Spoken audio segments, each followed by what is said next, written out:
আল্লাহ আযজা ওয়া জাল্লা বলেন, আলাম নাশরাহ লাকা সাদরাক, আমি কি আপনার জন্য আপনার বক্ষ সম্প্রসারিত করিনি? আরবি ভাষায় বক্ষ সম্প্রসারণ মানে প্রশান্তিতে থাকা, শান্ত থাকা। রাসূলুল্লাহ সাল্লাল্লাহু আলাইহি সাল্লাম সহজ কোনো পরিস্থিতিতে ছিলেন না। তার আশেপাশে সবাই তার বিরুদ্ধে সমান অভিযোগ করে যাচ্ছিল, নয়তো তাকে শারীরিকভাবে আক্রমণ করতে চাইতো। তার নিজের গোত্রের লোকেরাও তাকে পরিত্যাগ করেছিল। কোনো কিছুই তখন সহজ ছিল না। তবু আল্লাহ বলছেন, এই সব প্রতিকূল পরিস্থিতিতেও আপনার প্রতি সবচেয়ে বড় অনুগ্রহ হলো আপনার বক্ষ সম্প্রসারিত করা হয়েছে, আপনি প্রশান্তিতে আছেন। তারপর আল্লাহ আযজা ওয়া জাল্লা বর্ণনা করেন কিসের শান্তি, ওয়া ওয়াদা'না আনকা উযরাক, তিনি বোঝা দূর করে দিয়েছেন। এই আয়াতে বোঝা বলতে কি বোঝানো হয়েছে তা নিয়ে ওলামারা অনেক মন্তব্য করেছেন। তার থেকে একটি ব্যাপারে আজকের খুতবায় আলোচনা করব। রাসূলুল্লাহ সাল্লাল্লাহু আলাইহি সাল্লাম নবুয়ত লাভ করার পূর্বে মক্কা থেকে নিজেকে দূরে সরিয়ে নিতেন এবং পৃথিবীতে কেন এত দুঃখ কষ্ট তা নিয়ে চিন্তামগ্ন থাকতেন। তিনি ঘন্টার পর ঘন্টা, দিনের বেলা, কখনো কখনো রাতেও চিন্তামগ্ন অবস্থায় হেরা গুহায় কাটিয়ে দিতেন। তিনি সমাজ থেকে নিজেকে এভাবে দূরে সরিয়ে নিয়ে ভাবতেন, এই জীবনে কেন এত দুঃখ যাতনা। আর আল্লাহ আযজা ওয়া জাল্লা এই সমস্ত প্রশ্নের জবাব দিয়েছেন তার নিজের কথার মাধ্যমে।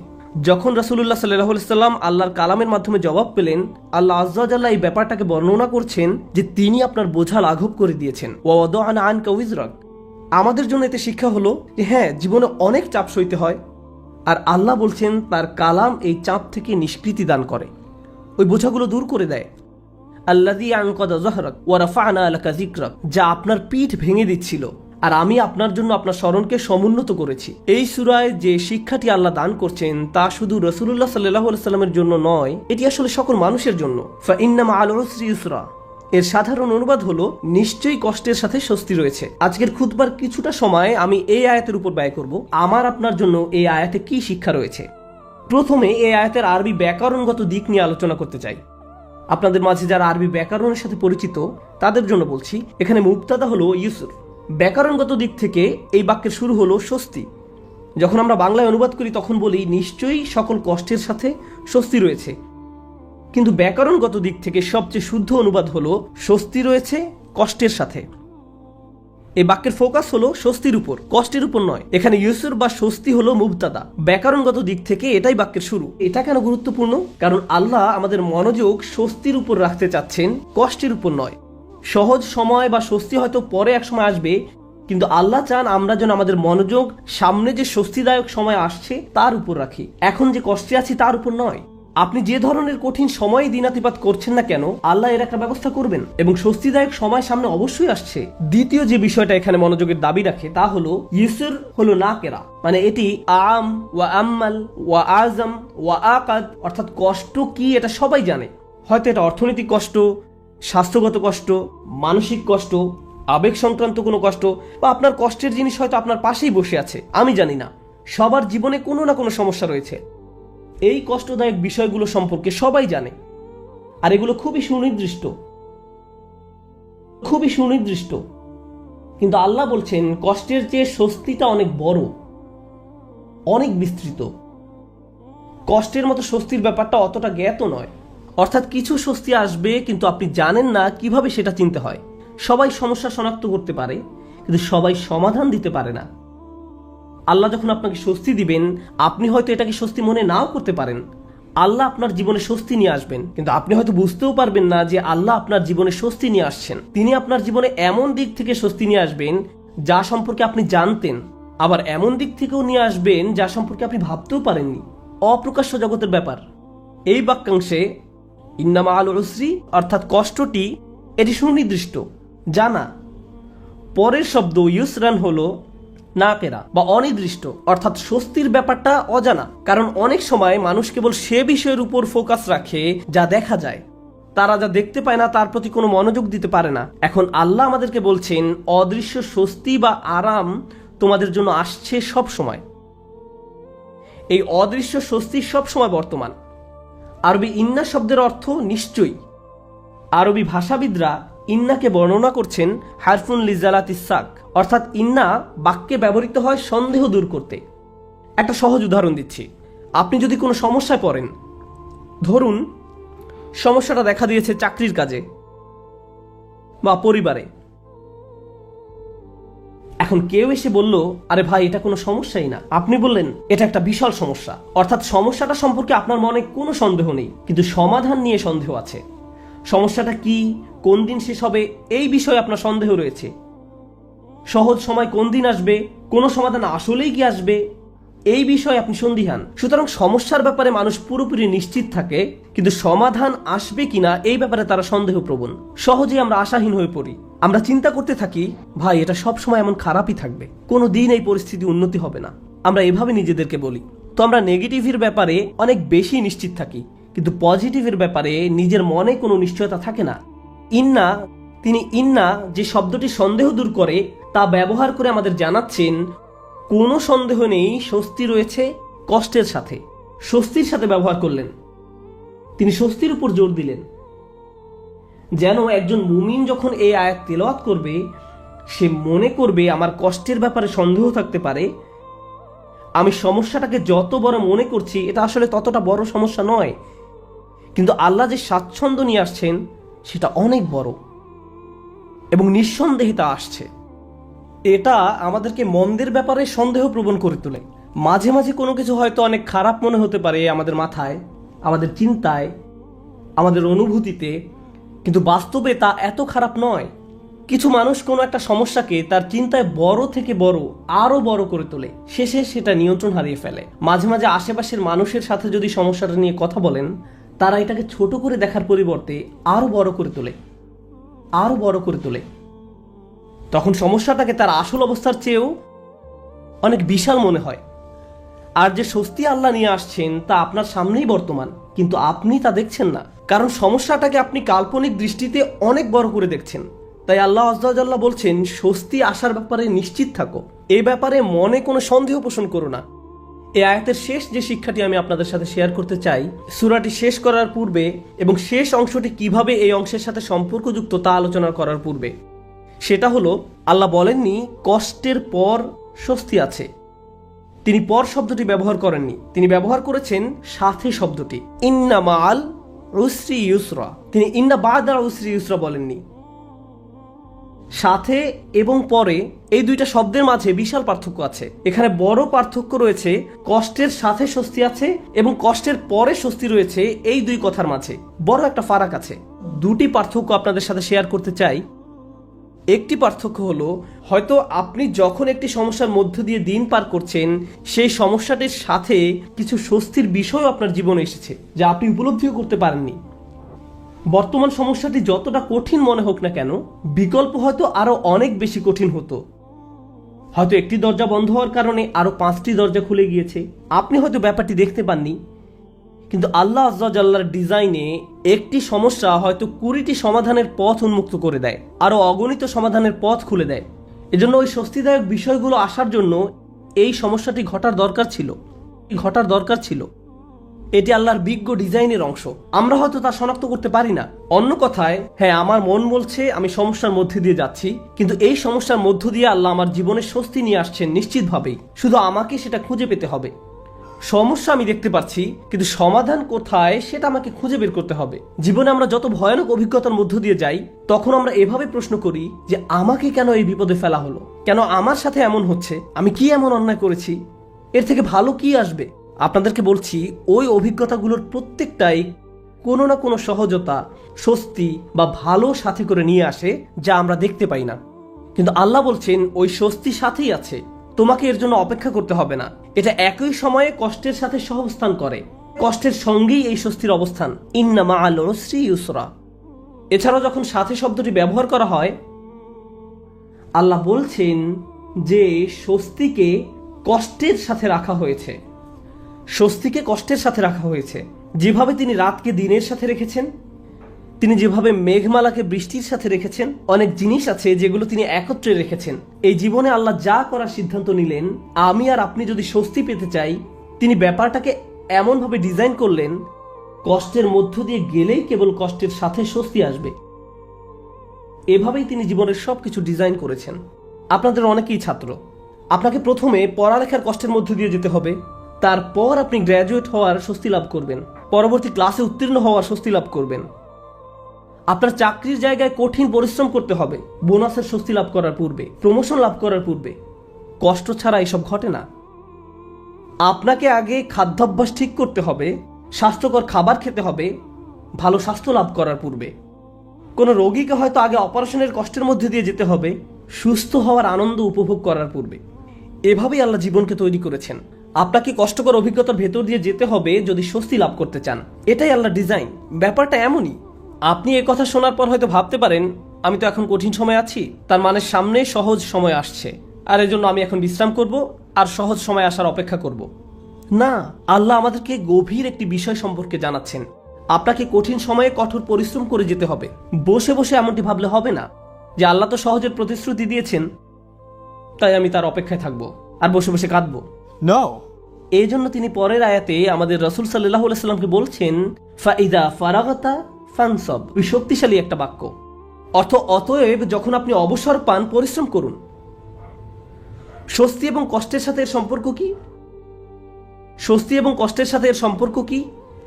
আল্লাহ চান না আমি আর আপনি যেন অলস হয়ে বসে থাকি। যখন আমরা কোনো কঠিন সময় থাকি তখন আল্লাহ চান আমরা যেন প্রচুর পরিশ্রম করি। অন্য মানুষদের দেখবেন যখন তারা কোনো কঠিন সময় পতিত হয় সবকিছু ছেড়ে দিয়ে একেবারে হতাশ হয়ে বসে থাকে। তারা নিরাশ হয়ে পড়ে, উদ্বিগ্ন হয়ে পড়ে, সবকিছু বাদ দিতে শুরু করে। কিন্তু বিশ্বাসীদের বেলায় যখন তুমি কঠিন কোনো পরিস্থিতিতে পড়ো তখন তুমি অবসর পেলেই নিজেকে কঠোর পরিশ্রমে নিয়োজিত করো, নিজেকে কাজে লাগাও, উৎপাদনক্ষম বানাও। উলামারা এই আয়াত নিয়ে প্রচুর মন্তব্য করেছেন। যখন দাওয়ার কাজ থেকে অবসর পান তখন নিজেকে ইবাদতের কঠোর পরিশ্রমে নিয়োজিত করুন।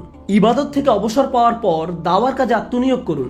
রাসূলুল্লাহ সাল্লাল্লাহু আলাইহি সাল্লামকে বলা হচ্ছে এক কাজ থেকে অবসর পাওয়ার পরে অন্য কাজে নিজেকে ব্যস্ত রাখুন। আমার আর আপনার জন্য প্রশ্ন হলো, কত সময় আমরা অপচয় করি এমনটা ভেবে যে জীবন কত দুর্বিষহ। অলস হয়ে বসে থাকি, কিছুই করি না, নিজের মনকে নেতিবাচক চিন্তায় ডুবিয়ে রাখি, সম্পূর্ণ অকার্যকর আর অকর্মণ্য হয়ে বসে থাকি। অথচ আল্লাহ বলছেন তোমার হাতে অনেক বেশি অবসর সময় আছে আর তুমি এই সময়ে কোনো কাজেই লাগাচ্ছ না। যখন আপনি নিজেকে কোনো পরিশ্রমে নিয়োজিত না করেন তার মানে আপনি কষ্টকে জেতার সুযোগ দিচ্ছেন। আয়াতটা শুরু হয়েছে ফা অক্ষর দিয়ে, ফা আস-সাবাবিয়া, অর্থাৎ অতএব। তুমি যেহেতু স্বস্তি কামনা করো তাই তোমার নিজেকে পরিশ্রমে নিয়োজিত করতে হবে। এটা শেখার ফলে তোমার উচিত নিজেকে পরিশ্রমে নিয়োজিত করা। তাই আমার আর আপনার উচিত একটি অর্থপূর্ণ এবং প্রোডাক্টিভ জীবনযাপন করা। মাঝে মাঝে জীবনে অতিরিক্ত চাপের কারণে আমরা ভেঙে পড়ি। আমরা সহজেই একেবারে ভেঙে পড়ি দুঃখ, হতাশায়, উদ্বেগ বা উৎকণ্ঠায়। এরকম হওয়া দোষের কিছু নয়, কিন্তু আমাদেরকে শিখতে হবে কিভাবে আল্লাহর কিতাবের মাধ্যমে এই কষ্টকর অভিজ্ঞতার সময় মানসিক শক্তি অর্জন করব। রাসূলুল্লাহ সাল্লাল্লাহু আলাইহি সাল্লাম যেসব কাজে নিজেকে ব্যস্ত রাখতেন তা ছিল দুই রকমের। এটা মনে রাখতে চেষ্টা করুন। দুই ধরনের কাজ আছে যা আপনাকে ব্যস্ত রাখতে পারে। আমি আপনাদের জন্য তৃতীয় আরেকটি যুক্ত করব। রাসূলুল্লাহ সাল্লাল্লাহু আলাইহি সাল্লাম হয় এমন কোনো কাজে নিজেকে ব্যস্ত রাখতেন যাতে আল্লাহকে খুশি করত, অথবা তিনি এমন কোনো কাজে ব্যস্ত থাকতেন যা আল্লাহর কোনো সৃষ্টির উপকার করত। তিনি হয় শুধু আল্লাহর জন্য কিছু করতেন, নামাজ পড়া, জিকির করা, এই কাজগুলো ছিল শুধু আল্লাহর জন্য, অথবা তিনি কাউকে সাহায্য করতেন, তিনি কাউকে পথ দেখাতেন, শিক্ষা দিতেন, এমনকি তিনি মানুষকে জীবিকা উপার্জনের জন্য সাহায্য করতেন। এভাবে তিনি অন্য মানুষদের সব ধরনের সাহায্য করতেন। এখন আপনি নিজেকে প্রশ্ন করুন, এই দুই ধরনের কাজের কোনটি আপনি করছেন? আমি কি এমন কিছু করছি যা আল্লাহকে খুশি করছে, বা আমি কি এমন কিছু করছি যা কারো জীবনে স্বস্তি নিয়ে আসছে? মূলত আল্লাহ অন্য একটি সূরায় রাসূলুল্লাহ সাল্লাল্লাহু আলাইহি সাল্লামকে এই কাজগুলো সম্পর্কে বলেছেন, ফাআম্মাল ইয়াতীমা ফালা তাকহার ওয়া আম্মাস সাইলা ফালা তানহার ওয়া আম্মা বিনি'মাতি রাব্বিকা ফাহাদ্দিস। সুতরাং আপনি এতিমদের প্রতি কঠোর হবেন না, আর ভিক্ষুককে আপনি ধমক দিবেন না। কিন্তু আপনি যখন অতিরিক্ত চিন্তা করতে থাকবেন নিজের সমস্যাগুলো কতটা খারাপ, জীবনটা কেমন দুর্বিষহ, কিভাবে সবকিছু তার গতিপথ হারিয়ে ফেলছে, কোনো কিছুই কোনোদিন ঠিক হবে না, তাহলে নিজের মাঝে আপনি অতিরিক্ত ডুবে আছেন। আপনি নিজেকে নিয়েই পড়ে আছেন। এভাবে নিজেকে নিয়ে পড়ে থাকলে আল্লাহর সাহায্য আসে না। এভাবে আল্লাহর সাহায্য আসে না। আল্লাহ বলেন ওয়া ইলা রাব্বিকা ফারগাব, এবং আপনার পালনকর্তার প্রতি মনোনিবেশ করুন। আমি আর আপনি যে সমস্যাগুলোর মাঝে দিন পার করছি আজ সেগুলোকে অনেক বেশি, অনেক বড় বলে মনে হয়। সমস্যা ছাড়া আর কিছু নিয়ে আমরা ভাবতে পারি না, কিন্তু একটু সামনে এগিয়ে চিন্তা করলে বুঝবেন আমরা সবাই একটা গন্তব্যের উদ্দেশ্যে ছুটছি, আর সেই গন্তব্যটি হলো আল্লাহর সাক্ষাৎ। ওয়া আন্না ইলা রাব্বিকাল মুনতাহা। যদি এই ব্যাপারটা ভুলে যান যে আপনি একটি রেলগাড়ির ভিতরে আছেন, বুঝতে পারেন বা না পারেন আপনি আল্লাহর দিকে ছুটে চলছেন। আপনি কিন্তু নিশ্চলভাবে দাঁড়ানো অবস্থায় নেই। আপনার সমস্যাটি জীবন থামিয়ে দেয়নি, জীবন এখনো এগিয়ে চলছে, আমার আপনার আল্লাহর সাথে দেখা হবেই। আপনি যখন বুঝবেন আমি যাই করি না কেন এই ভ্রমণ থামানোর কোনো উপায় নেই, তখন আপনার পক্ষে নিজের গন্তব্যের প্রতি মনোনিবেশ করা অনেক সহজ হবে। এই মুহূর্তে আমি যে এলাকা অতিক্রম করছি, যে সমস্যাপূর্ণ এলাকা অতিক্রম করছি, একসময় এটা পার হয়ে যাবে, কারণ এটা আমার গন্তব্য নয়। আমার গন্তব্য হলো আল্লাহ আজ্জা ওয়া জাল্লা। এভাবে নিজের মাথায় একটা চিত্র তৈরি করুন। মনে করুন একটি পথ দিয়ে কোথাও যাচ্ছেন, আর পথিমধ্যে কোনো জায়গায় প্রচন্ড দুর্গন্ধ নাকে এসে লাগলো। যদি চলতে থাকেন, গন্ধটা একসময় চলে যাবে। এটা সব সময় আপনার সাথে থাকবে না। চলতে থাকলে একসময় ভালো একটা জায়গায় এসে উপনীত হবেন। আপনাকে হয়তো ভয়ঙ্কর কোনো অঞ্চলও অতিক্রম করতে হতে পারে। আপনি চলতে থাকলে ওই অঞ্চলও পার হয়ে যাবেন। জীবনটা এমনই, আমাদেরকেও এভাবে জীবনের সমস্যাগুলো অতিক্রম করে যেতে হবে। আর আল্লাহ আজ্জা ওয়া জাল্লা বলছেন, আপনার আমার জীবনের প্রতিটি ভ্রমণেরই একটি উদ্দেশ্য আছে। আমাদের নিজেদের শুধু একটি প্রশ্ন করতে হবে, আমরা কি পরিশ্রম করছি? দিন শেষে আমরা কি করছি? তৃতীয় যে ব্যাপারটি নিয়ে আজ কথা বলবো, আগে আমি বলেছিলাম মহানবী সাল্লাল্লাহু আলাইহি সাল্লাম হয় আল্লাহর সন্তুষ্টির জন্য কিছু করতেন, নতুবা তার সৃষ্টির উপকারার্থে কিছু করতেন। আর আমাদের বেলায় দিনের অধিকাংশ সময় আমরা আত্মসেবায় ব্যয় করি। অবশ্যই আমাদের বিভিন্ন জিনিসের প্রয়োজন রয়েছে। আমাদের খাবারের দরকার, পোশাক পরিচ্ছদ প্রয়োজন, চাকরি বাকরি করতে হবে, কিন্তু অবসর সময় আমি কি করি? আয়াতটি কিন্তু আপনার দিনের 24 ঘন্টা সময় নিয়ে কথা বলছে না। আয়াতটি আপনার ফ্রি সময় নিয়ে কথা বলছে। আচ্ছা ঠিক আছে, আপনার এক্ষেত্রে কিছুই করার নেই। আপনাকে ভোর 5টায় ঘুম থেকে উঠতে হয়, 6টার মধ্যে অফিসে পৌঁছতে হয়, এবং সন্ধ্যা 6টা পর্যন্ত অফিস করতে হয়, 7:30টা পর্যন্ত ট্রাফিক জ্যামে আটকা থাকতে হয়। ঠিক আছে, কোনো সমস্যা নেই, আপনার কোনো অবসর নেই। কিন্তু যখন অবসর পান তখন কি করে সময় পার করেন? যখন ফ্রি থাকেন সে সময় কি করেন? আল্লাহ আপনার জীবনে সহজ সময় আনবেন কিনা তা নির্ভর করে আপনার অবসর সময় আপনি কি করেন তার উপরে। অবসর সময়ের কর্মকাণ্ড তা নির্ধারণ করবে। আপনি নিজের প্রতি সৎ থেকে আমাদেরকে প্রশ্ন করতে হবে, অবসর পেলে আমরা কি করি? আর আমাদের ছেলে মেয়েদের কিভাবে অবসর কাটাতে শেখাই? যখনই তারা একটু ফ্রি সময় পায় ভিডিও গেম খেলা শুরু করে, যখনই তারা একটু ফ্রি সময় পায় টিভি ছেড়ে দেয়। আমরা উপকারী কিছু করছি না, আমরা প্রোডাক্টিভ কিছু করছি না। একটু সময় পেলে আমরা স্বার্থপর বিনোদনে ব্যস্ত হয়ে পড়ি, স্বার্থপর ভোগবিলাসে যুক্ত হয়ে পড়ি। মাথার মধ্যে শুধু এই চিন্তাগুলো ঘুরপাক খেতে থাকে, দুপুরে কি খাবো, রাতে কি খাবো, কোন সিনেমাটা দেখবো, কিছু দেখতে চাও, কিছু খেলতে চাও। দিন রাত সারাক্ষণ শুধু বিনোদন, ভোগবিলাস আর অর্থহীন রঙ্গরসে ডুবে থাকা। আমাদের জীবন এমনই হয়ে গিয়েছে। কিভাবে এটা ফানসাব? এটা ফানসাব নয়, আল্লাহর এই নির্দেশে ফাইজা ফারাগতা ফানসাব। কোন ব্যক্তি যদি এভাবে আমোদ প্রমোদের মাঝে নিজেকে হারিয়ে ফেলে তখন কি হবে জানেন? এগুলো তার জীবনকে আরো কঠিন করে তুলবে। আমি বলছি না আপনি কোনো কিছু খেলতে পারবেন না বা কোনো ধরনের বিনোদন করতে পারবেন না। আমি জানি এটা গ্রীষ্মের সময়, স্কুল ছুটির কারণে বাচ্চারা এখন খেলাধুলা করতে চায়, এটা ঠিক আছে, কিন্তু তাদেরকে একই সাথে শেখাতে হবে কিভাবে সময়ের উত্তম ব্যবহার করতে হয়। তারা এটা শিখতে পারবে না যদি তারা আপনার কাছ থেকে না শেখে। আমরা যদি অবসর সময় পেলেই অপচয় করা শুরু করি, অর্থহীন কাজে নষ্ট করে ফেলি, উপকারী কোনো কাজে সময় ব্যয় না করি, তাহলে তারাও এই অভ্যাস আমাদের কাছ থেকে আয়ত্ত করবে। আমরা দৃষ্টান্ত রেখে যাচ্ছি, আমরা আমাদের আচার আচরণকে তাদের জন্য অনুকরণীয় হিসেবে উপস্থাপন করছি। আমরা এই আয়াত অনুযায়ী জীবনযাপন করলে তারা প্রশ্ন করবে, কেন তুমি সারাক্ষণ ব্যস্ত থাকো? কেন আমরা সব সময় কাউকে না কাউকে সাহায্য করি? আমরা এতবার মসজিদে কেন যাই? আমরা সারাক্ষণ এটা ওটা শিখছি কেন? আমাদের অবসর কোথায়? ফাইদা ফারাগতা ফানসাব, অর্থাৎ অতএব যখন অবসর পান পরিশ্রম করুন। فإن مع العسر يسرا إن مع العسر يسرا فإذا فرغت فانصب وإلى ربك فارغب। নিশ্চয়ই কষ্টের সাথে স্বস্তি রয়েছে। এই নির্দেশগুলো আল্লাহ আমাদের মহানবী সাল্লাল্লাহু আলাইহি সাল্লামকে প্রদান করেছিলেন। এই বিষয়গুলোর উপর ফোকাস করতে তাকে নির্দেশ দেওয়া হয়েছিল সাল্লাল্লাহু আলাইহি সাল্লাম। আমরা যদি আমাদের জীবনকে উন্নত করতে চাই, আমাদেরকেও এই শিক্ষাগুলো নিজেদের জীবনে বাস্তবায়ন করতে হবে। আমাদের সবারই জীবনে কোনো না কোনো সমস্যা রয়েছে। একটি সমস্যার সবচেয়ে বড় কঠিন দিক কোনটি? সমস্যার বাহ্যিক দিক মোকাবেলা করা সবচেয়ে কঠিন নয়, সবচেয়ে কষ্টকর ব্যাপারটি ঘটে আমাদের হৃদয়ে। সবচেয়ে দুরূহ ব্যাপার হলো সমস্যার সময় আমার অনুভূতি নিয়ন্ত্রণ করা। এটা আমাকে পুরোপুরি অসার, নিস্তেজ বানিয়ে দেয়। এখন সূরাটির দিকে লক্ষ্য করুন। প্রথমে যে স্বস্তি আল্লাহ আমাদের রাসূল সাল্লাল্লাহু আলাইহি সাল্লামকে প্রদান করেন, আলাম নাশরাহ লাকা সাদরাক, হে নবী আমি কি তোমার বক্ষদেশ প্রসারিত করে দেইনি? আমি তোমাকে প্রশান্তি দান করেছি। এখন মানুষ যখন শুনতে পায় আল্লাহ সুবহানাহু ওয়া তাআলা মহানবী সাল্লাল্লাহু আলাইহি সাল্লামকে মানসিক প্রশান্তি দান করেছেন, একজন মানুষের জন্য সম্ভাব্য সবচেয়ে যাতনাদায়ক সময়েও তিনি মানসিক দিক থেকে প্রশান্তিতে ছিলেন। ফাইদা ফারাগতা ফানসাব ওয়া ইলা রাব্বিকা ফারগাব, অতএব যখন অবসর পান পরিশ্রম করুন এবং আপনার পালনকর্তার প্রতি মনোনিবেশ করুন। আমরা যদি এই কাজটি করতে পারি তাহলে আশেপাশের মানুষ আমাদের সম্পর্কে যাই বলুক না কেন এতে কিছুই যায় আসে না। বাহ্যিক দিক থেকে আমরা যে সংকটেই থাকি না কেন তাতেও কিছু যায় আসে না। আমরা মানসিক দিক থেকে দারুণ প্রশান্তিতে থাকব। অন্য সবাই তো কাঁদবে, নার্ভাস হয়ে থাকবে, কিন্তু আপনি নিজেকে প্রশান্ত পাবেন, কারণ আপনি এই মহাসত্য অনুযায়ী পথ চলেছেন। আমি দোয়া করি আল্লাহ আজ্জা ওয়া জাল্লা যেন আমাদের সবার অন্তরে প্রশান্তি দান করেন। আল্লাহ আজ্জা ওয়া জাল্লা আমাদেরকে ওই সমস্ত মানুষদের অন্তর্ভুক্ত করুন আল্লাহর করুণায় যাদের হৃদয় উন্মুক্ত হয়ে পড়েছে এবং বক্ষ প্রসারিত হয়েছে। আমি দোয়া করি আল্লাহ আমাদের দৃঢ় মনোবলওয়ালা মানুষদের অন্তর্ভুক্ত করুন, যেন আমরা আমাদের সময়ের সর্বোত্তম ব্যবহার করতে পারি এবং এর ফলে আল্লাহ আজ্জা ওয়া জাল্লা আমাদের জীবনের কষ্টের চেয়েও বহুগুণ বড় স্বস্তি নিয়ে আসেন। বারাকাল্লাহু লি ওয়া লাকুম ফিল কুরআনিল হাকিম ওয়া নাফা'নি ওয়া ইয়্যাকুম বিল আয়াতি ওয়াজ যিকরিল হাকিম।